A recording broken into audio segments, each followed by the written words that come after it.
Hello students, welcome to my channel. This is Gunjan Sharma. आज के इस वीडियो के अंदर मैं आपको BSc third year physical chemistry के इम्पॉर्टेंट क्वेश्चंस प्रोवाइड करवाने वाली हूं, जो कि मैंने प्रीवियस ईयर क्वेश्चन पेपरों में से छांट कर आप लोगों के लिए निकाले हैं। इस वीडियो के अंदर जो आपको फिज़िकल केमिस्ट्री की पाँचों यूनिट के टॉपिक्स और क्वेश्चंस जो मैं बताने वाली हूँ ना, ये बहुत ही डीप एनालिसिस करके पूरे प्रीवियस 5 ईयर के क्वेश्चन पेपर मैंने निकाले।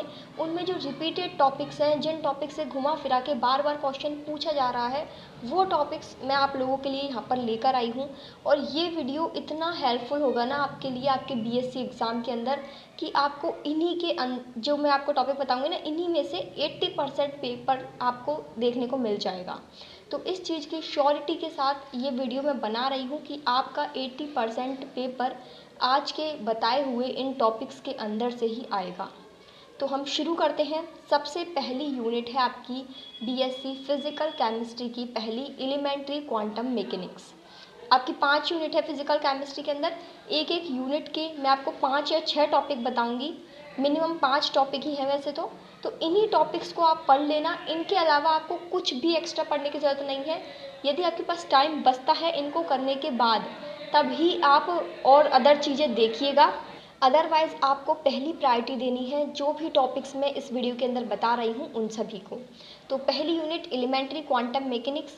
इसके अंदर जो आपके इम्पॉर्टेंट टॉपिक्स हैं, वो उसमें पहला टॉपिक है आपका स्टीफन्स लॉ।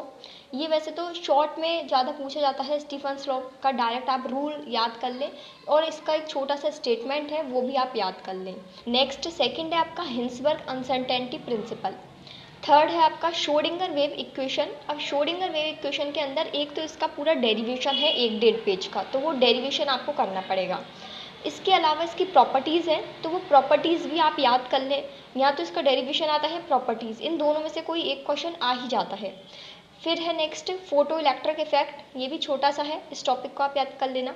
इसके अलावा डी ब्रोगली इक्वेशन है। डी ब्रोगली इक्वेशन का एक तो है पूरा डेरिवेशन और इसके प्रिंसिपल भी हैं, तो वो आपको याद करना है। फिर लास्ट इसमें टॉपिक है wave equation for particle in one dimensional box. तो इसका एक बड़ा डेरिवेशन है जो कि आपका 5 या 10 मार्क्स में पूछा जाता है। यानी जो आपका बड़ा वाला सेक्शन होता है ना, बी या सी, उसके अंदर wave equation for particle in one dimensional box ये वाला टॉपिक आता है। तो इसलिए आप इसे भी ज़रूर करें, क्योंकि यदि ये टॉपिक आया तो आपके पूरे 5 या 10 नंबर पक्के। तो ये हो गई आपकी पहली यूनिट। अब हम नेक्स्ट यूनिट देखते हैं। नेक्स्ट यूनिट है आपकी मॉलिक्यूलर ऑर्बिटल थ्योरी। इसमें भी मैंने यहाँ पर 6 टॉपिक्स निकाले हुए हैं। पहला टॉपिक है आपका LCAO, linear combination in atomic orbital. ये टॉपिक आता है, इस पर या तो आपसे एक्सप्लेन करवा लेगा ये पूरा टॉपिक, या फिर इस पर शॉर्ट नोट लिखवा लेगा इस तरीके से। सेकंड इसमें टॉपिक है difference between sigma and pi molecular orbital.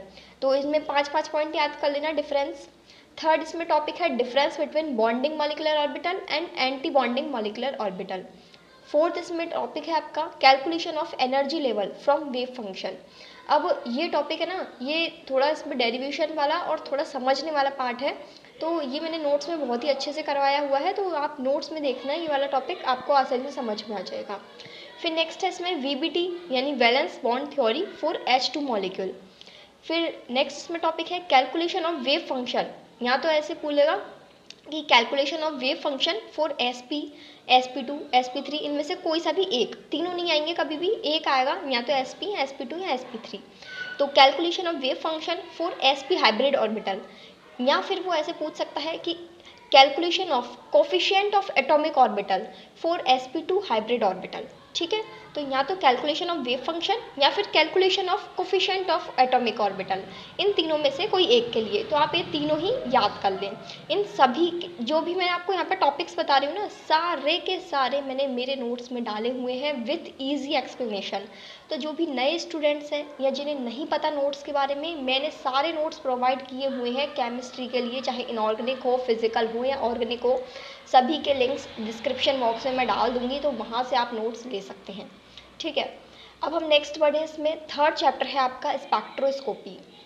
Spectroscopy का जब आप बीएससी का सिलेबस देखेंगे ना, काफ़ी बड़ा सिलेबस है। इसमें आपके बहुत सारे पार्ट्स हैं स्पेक्ट्रोस्कोपी के अंदर। Raman spectroscopy, rotational spectroscopy, IR spectroscopy, तो इस तरीके से इसमें 3-4 पार्ट्स हैं। बाकी फिर भी मैंने इसमें से 5 टॉपिक्स निकाले हुए हैं जो कि आपको अच्छे से कर लेने हैं। इनमें से आपको क्वेश्चन मिल जाएगा। पहला टॉपिक है आपका बोर्न ओपेनहीमर अप्रॉक्सीमेशन। इसका डेरिवेशन आया हुआ है 2-3 बार पिछले 5 सालों में। नेक्स्ट इसमें टॉपिक है रोटेशनल स्पेक्ट्रा। रोटेशनल स्पेक्ट्रा वाला टॉपिक आपको पूरा करना पड़ेगा। इसका एक डेरिवेशन है, वो भी आपको करना पड़ेगा, क्योंकि रोटेशनल स्पेक्ट्रा जो टॉपिक है ना, इससे चाहे तो शॉर्ट में या फिर लॉन्ग में क्वेश्चन आता ही है मोस्टली। ठीक है। थर्ड टॉपिक है आइसोटोपिक इफेक्ट, छोटा सा है, याद कर लेना। फोर्थ है जीरो पॉइंट एनर्जी, ये भी छोटा सा टॉपिक है आपका, इसको भी आप याद कर लेना। और ये रमन इफेक्ट, नेक्स्ट जो टॉपिक है ना, Raman effect and Raman spectrum, ये आपको पूरा करना पड़ेगा। मतलब एक तो इसमें रोटेशनल स्पेक्ट्रम वाला बहुत ज़्यादा इंपॉर्टेंट है, और एक रमन इफेक्ट और रमन स्पेक्ट्रम वाला टॉपिक बहुत ज़्यादा इंपॉर्टेंट है।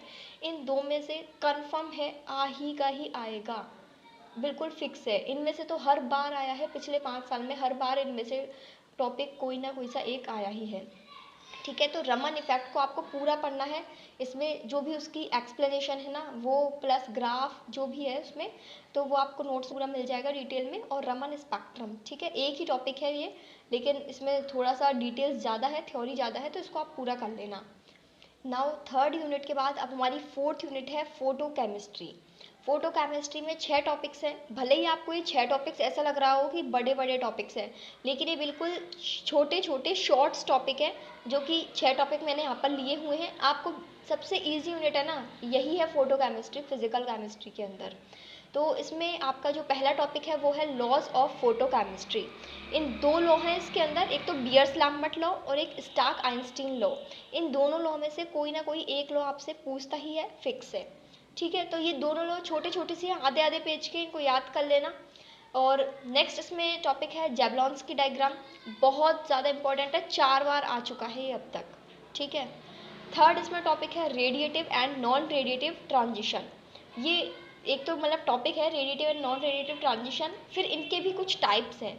वो टाइप्स हैं, उनके छोटी छोटी डेफिनेशंस हैं उन टाइप्स के अंदर, तो वो आपको याद कर लेनी है, क्योंकि शॉर्ट मार्क्स में ये काफ़ी बार आया हुआ है। Right A short note on radiative transition, non radiative transition, या इनके टाइप्स के नेम के अकॉर्डिंग, तो ये भी आप पूरा याद कर लेना।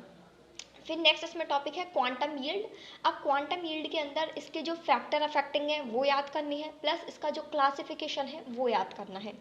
नेक्स्ट टॉपिक है फोटो सेंसिटाइजर, इसकी डेफिनेशन, और इसके लिए थोड़ा सा शॉर्ट नोट के ज़रिए ऐसा याद कर लेना है इसको, क्योंकि इस पर शॉर्ट नोट आया हुआ है।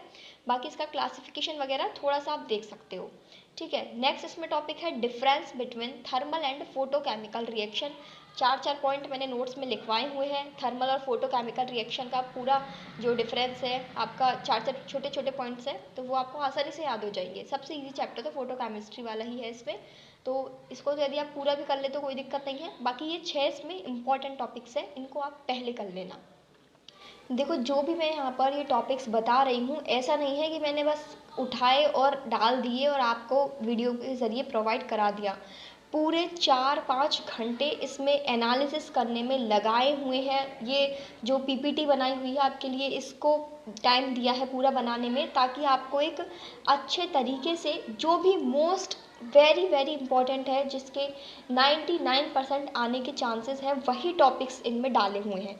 इसलिए आपको यदि ये है कि कहाँ से शुरू करें, तो आप इन टॉपिक्स से इन चैप्टर को शुरू कर लीजिए। ठीक है। आपके पास यदि प्रीवियस ईयर के क्वेश्चन पेपर मिल जाते हैं तो अच्छी बात है, आप उनको पूरा कर लीजिए।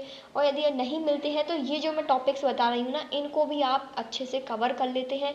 या तो आपके पास जो नोट्स हैं उनसे पढ़ लीजिए, या फिर मैंने जो नोट्स प्रोवाइड किए हुए हैं उसमें तो सारे टॉपिक्स दिए हुए ही हैं। ऐसा एक भी टॉपिक नहीं है कि मैंने जो आपको नोट्स प्रोवाइड किए हैं उनके अंदर वो टॉपिक ना हो। तो आप नोट्स परचेज़ कर सकते हैं, डिस्क्रिप्शन बॉक्स में लिंक डाल दूँगी, वहाँ से आपको नोट्स भी मिल जाएंगे। और नोट्स लेने के बाद वो नोट्स आपकी ईमेल आईडी पर आएंगे, वहाँ से आप उन्हें डाउनलोड कर सकते हैं पेमेंट होने के बाद। ठीक है।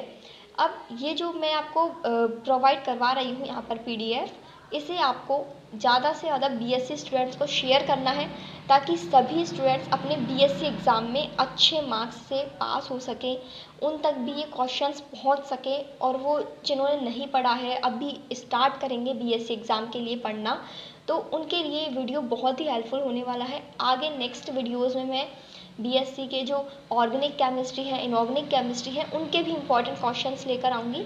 तो न्यू स्टूडेंट्स चैनल को सब्सक्राइब कर लें और नोटिफिकेशन को ज़रूर ऑन कर लें।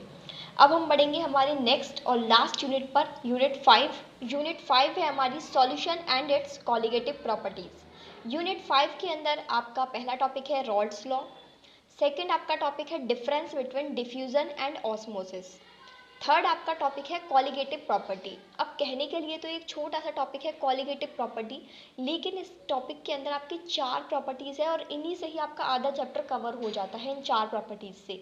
तो एक बार आपको इन चारों प्रॉपर्टीज़ को ज़रूर देख लेना है, क्योंकि इन कॉलिगेटिव प्रॉपर्टी में से हर बार किसी ना किसी प्रॉपर्टी को लेकर क्वेश्चन आया ही है। तो ये इम्पॉर्टेंट है। इन चारों प्रॉपर्टीज़ RLVP यानी relative lowering in vapour pressure, second इसमें प्रॉपर्टी है elevation in boiling point, third property है depression in freezing point, fourth property है ऑस्मोटिक प्रेशर। ये 4 इसमें प्रॉपर्टीज़ है। इन चारों प्रॉपर्टीज़ को थोड़ा सा पढ़ लेना, इतना कि आप एक एक पेज तो इनमें लिख ही सकें। इनकी जो थ्योरी है, इसमें जो ग्राफ वगैरह बनते हैं, तो वो आप एक बार देख लेना, ठीक है। ये आपके टॉपिक होगा इसमें यूनिट 5 के अंदर। अब BSc third year physical chemistry के अंदर आप चाहे किसी भी यूनिवर्सिटी से हो, यदि ये 5 यूनिट हो सकता है, 5वें नंबर पे जो मैंने बताई वो आपकी दूसरी यूनिट हो, तीसरे नंबर पे जो मैंने बताई वो आपकी पहली यूनिट हो, ऊपर नीचे हो सकता है, लेकिन यदि चैप्टर सेम है, यही चैप्टर आपके BSc third year physical chemistry के अंदर है किसी भी यूनिवर्सिटी से, तो आप ये क्वेश्चंस ज़रूर करें। ये इम्पॉर्टेंट रहेंगे आपकी बीएससी एग्ज़ाम के लिए। इसके अलावा जो भी राजस्थान के अंदर है, राजस्थान के अंदर जितनी भी यूनिवर्सिटीज़ हैं, उन सभी के लिए तो ये बिल्कुल फिक्स है, एकदम वैलिड है, चाहे राजस्थान यूनिवर्सिटी हो, कोटा यूनिवर्सिटी हो, और जो भी अजमेर वगैरह इधर उधर साइड की राजस्थान के अंदर जितनी भी यूनिवर्सिटीज़ हैं, सभी के लिए ये जो मैंने टॉपिक्स बताए हैं ये इम्पॉर्टेंट हैं। और आप सभी की यूनिवर्सिटी में यही टॉपिक्स, यही क्वेश्चंस वैलिड भी हैं, आप चेक कर सकते हैं चाहे तो प्रीवियस ईयर क्वेश्चन पेपर्स उठा के, ठीक है। नाउ आई थिंक अब जो भी स्टूडेंट्स कमेंट कर रहे थे कि मैम हमें प्रीवियस ईयर के क्वेश्चन पेपर्स नहीं मिल रहे हैं हमारी यूनिवर्सिटी के, तो उनका ये जो प्रॉब्लम है वो दूर कर दिया है मैंने। आपको डायरेक्ट टॉपिक्स प्रोवाइड कर दिए हैं, इंपॉर्टेंट क्वेश्चंस प्रोवाइड कर दिए हैं, तो आप इन्हीं क्वेश्चन से अपनी बीएससी की आने वाली एग्ज़ाम्स की प्रिपरेशन स्टार्ट कर सकते हैं और इन्हीं को ही कंप्लीट करके अपनी एग्ज़ाम में अच्छे मार्क्स लेकर आ सकते हैं। और अभी भी आपको ये दिक्कत है कि आपने टॉपिक्स तो बता दिए लेकिन इन्हें पढ़े कहाँ से, तो नोट्स मैंने प्रोवाइड किए हुए हैं। या तो आप डिस्क्रिप्शन बॉक्स में से लिंक देख लें या फिर आप प्लेलिस्ट चेक करें अपने मीडियम के अकॉर्डिंग, अपने सब्जेक्ट के अकॉर्डिंग। सारे नोट्स चैनल पर अवेलेबल हैं। बीएससी के हिंदी और इंग्लिश दोनों मीडियम के लिए अलग अलग नोट्स अवेलेबल हैं, तो आप अपने अकॉर्डिंग नोट्स यहाँ से ले सकते हैं और अपनी बीएससी की पढ़ाई अच्छे से कर सकते हैं। उन नोट्स के बाहर से आपका कोई क्वेश्चन बीएससी के एग्ज़ाम में नहीं आएगा, इस चीज़ की श्योरिटी के साथ ये नोट्स आपको प्रोवाइड किए जा रहे हैं एंड ये क्वेश्चंस आपको प्रोवाइड किए जा रहे हैं। I hope this video is helpful for you. Thank you for watching this video. Bye bye, take care, have a good day.